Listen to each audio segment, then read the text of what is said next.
Shalom, selamat pagi, saudaraku yang dikasihi Tuhan, sidang jemaat Raja Wali Anugerah dan Tiranus. Bagaimana kabar saudara? Haleluya ya, puji Tuhan, luar biasa. Pagi hari ini saudara, di hari Sabat, tanggal 17 Mei tahun 2020 Masehi, tema pagi hari ini bagaimana kita ditinggikan oleh Tuhan sementara kehidupan kita tidak berubah, tetapi kita harus berani supaya kehidupan kita ini bukan biasa-biasa, tetapi senantiasa diangkat dan dipulihkan oleh Tuhan. Maka tema pagi hari ini saya ambil buat saudara dan saya, judulnya adalah anak yang berani. Saudara, anak yang berani ini bukan anak yang kurang ajar kepada bapaknya ya, tetapi anak yang berani ini adalah gambaran kita sebagai umat Tuhan, sebagai anak-anak Tuhan. Amin.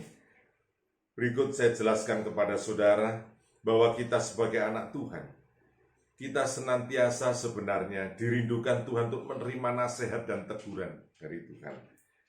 Kenapa? Karena itu kesempatan kita untuk kita mau mendengarkan Tuhan, dan berikutnya kita mau berubah seperti yang Tuhan rindukan atas hidup kita. Bapak, Ibu, Saudaraku, pagi hari ini saya mengajak saudara di tengah situasi yang masih dalam PSBB tahap kedua di Sidoarjo ini, tetapi kita tidak berkurang rasa syukur kita kepada Tuhan. Sebab Tuhan menyatakan di dalam Amsal 9 ayat yang ke-9. Amsal Sulaiman 9 ayat ke-9, firman Tuhan katakan, berilah orang bijak nasihat, maka ia akan menjadi lebih bijak. Ajarilah orang benar, maka pengetahuannya akan bertambah. Jadi ini yang dimaui oleh Tuhan dalam kitab Amsal. Kita anak-anak Tuhan menyatakan bahwa diri kita adalah berbeda dengan anak-anak yang ada di dunia ini. Saudara bisa dikatakan orang bijak, tetapi lebih bijak kalau saudara mendengarkan nasihat lagi. Mungkin orang mengatakan, wah saya ini juga orang benar kok. Tetapi kalau engkau mendengar lagi sesuatu nasihat, maka pengetahuanmu juga bertambah. Jadi saudara, hari ini saya mengajak saudara untuk berani kepada Tuhan. Berani dalam tanda kutip saudara ya, bukan melawan. Yang pertama saya ambil saudara, berani mengakui kekurangan kita. Berani mengakui kesalahan kita. Berani mengakui kelemahan-kelemahan kita. Tidak mudah saudara hari ini orang mengakui kekurangannya. Sangat tidak mudah. Bahkan orang berupaya untuk menutupi kekurangannya. Tetapi kalau engkau mau mengakui, itu keberanian yang luar biasa. Supaya engkau mendapatkan peninggian dari Tuhan. Di dalam Mazmur 51 ayat yang kelima, saya bacakan buat saudara. Mazmur 51 ayat kelima. Sebab aku sendiri sadar akan pelanggaranku. Aku senantiasa bergumul dengan dosaku. Saudara, pemazmur menyatakan dirinya bahwa dia dengan sadar menyatakan bahwa dia banyak pelanggaran. Bahkan dia mengatakan aku senantiasa bergumul dalam dosa. Saudaraku dikasih Tuhan, siapa berani hari menyatakan aku orang berdosa di hadapan keluarga saudara, di hadapan kita semuanya? Orang senantiasa menutupi.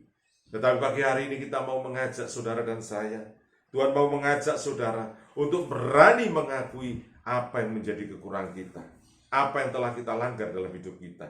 Saudaraku yang dikasihi Tuhan, sikap berani ini adalah sikap yang menyenangkan hati Tuhan. Amin. Sebab kalau tidak demikian, engkau tidak mengakui kesalahanmu, maka masalah hidupmu tidak akan pernah selesai, saudara. Engkau menghimpit di dalam setiap persoalan, engkau mengatakan menghimpit semuanya, seolah-olah tekanan itu dari luar. Sebenarnya kalau saudara koreksi, bisa jadi masalah itu datangnya dari diri saudara sendiri. Dari pikiran saudara, hati saudara, jiwa saudara yang sedang mengalami himpitan yang luar biasa. Kenapa? Karena engkau tidak mengakui kesalahan. Engkau merasa benar. Oleh sebab itu, di dalam Amsal 2 ayat ke-9, Amsal 2 ayat ke-9 katakan, apabila engkau mengerti tentang kekurangan dalam hidupmu, maka engkau akan mengerti tentang kebenaran. Jadi kalau saudara mengakui kesalahan, iya aku salah, berarti aku mengerti tentang kebenaran. Yang berikutnya, keadilan dan kejujuran. Bahkan setiap jalan baik. Jadi orang yang berani mengakui kekurangan, itu adalah orang yang mengerti tentang kebenaran, keadilan, kejujuran, bahkan setiap jalan baik. Apa jalan baik itu? Jalan kebenaran dan hidup. Itu poin yang pertama. Poin yang kedua, saudara, berani menerima didikan keras. Hari ini, saudara, kalau engkau dididik dengan keras, engkau menangis. Bahkan kau sepertinya lari dari kenyataan. Bahkan kau menyalahkan orang lain. Bahkan lebih parah, engkau menyalahkan Tuhan. Tapi pagi hari ini, di dalam Ibrani 12 ayat ke-6, Ibrani 12 ayat ke-6, karena Tuhan menghajar orang yang dikasihinya, dan ia menyesal orang yang diakuinya sebagai anak. Jadi kalau engkau mau diakui sebagai anak, beranilah engkau menerima didikan. Sekeras apapun, jangan cengeng jadi anak Tuhan. Maju terus, tekanan apapun yang menghibur saudara, terima dengan sukacita. Amsal 15 ayat 32. Amsal 15 ayat 32. Siapa mengabaikan didikan, membuang dirinya sendiri. Tetapi siapa mendengarkan teguran, memperoleh akal budi. Saudara tinggal pilih. Apakah kau tidak mau dengan didikan yang keras itu? Maka engkau jauh dari Tuhan. Tapi kalau kau menerima didikan sekeras apapun, engkau akan timbul seperti emas diuji. Amin, saudaraku. Tidak ada masalah. Didikan Tuhan itu baik buat saudara dan saya. Saya telah menerima didikan. Bukan sekali, saudara. Kami menerima didikan. Bukan sekali. Bukan 2 kali. Berkali-kali. Tetapi saya tetap bangga dengan Tuhan saya. Luar biasa. Amin.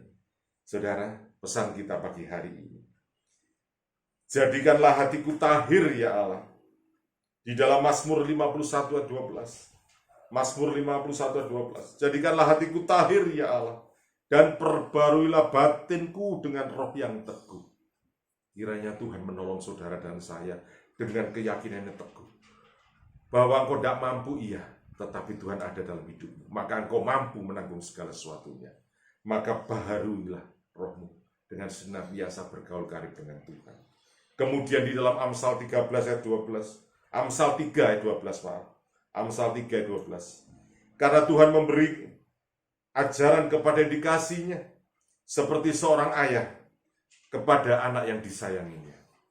Ya, jadi saudara kalau mau dikatakan umat pilihan Tuhan, anak-anak Tuhan, anak Bapak kita, maka engkau disayang. Terimalah didikan yang keras itu. Akuilah kekurangan di hadapan Tuhan. Sebab Tuhan memulihkan saudara. Tuhan rindu mengangkat saudara. Tuhan rindu meninggikan saudara. Pesan yang terakhir. Di dalam kitab Wahyu 3 ayat 19. Wahyu 3 ayat 19. Barang siapa kukasihi, ingat, barang siapa yang dikasihi Tuhan. Kalau engkau mau dikasihi Tuhan, ingat ini.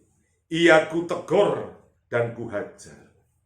Saudara, kalau engkau ditegur dan dihajar, dan kau berani menerima resikonya, menerima konsekuensinya, menerima segala sesuatu dengan ucapan syukurmu, engkau hebat, engkau luar biasa. Itu namanya anak Tuhan. Saya teruskan. Sebab itu relakanlah hatimu dan bertobatlah. Saudara, sikap hidup ini dirindukan Tuhan di akhir zaman ini. Di tengah-tengah situasi yang berat ini, Wahyu 3:19 menyatakan, barang siapa aku kasih, ia kutegur dan kuhajar. Sebab itu relakanlah hatimu dan bertobatlah. Puji nama Tuhan, saudaraku. Engkau diberi kekuatan oleh Tuhan. Salam damai sejahtera. Tuhan memberkati saudara. Haleluya.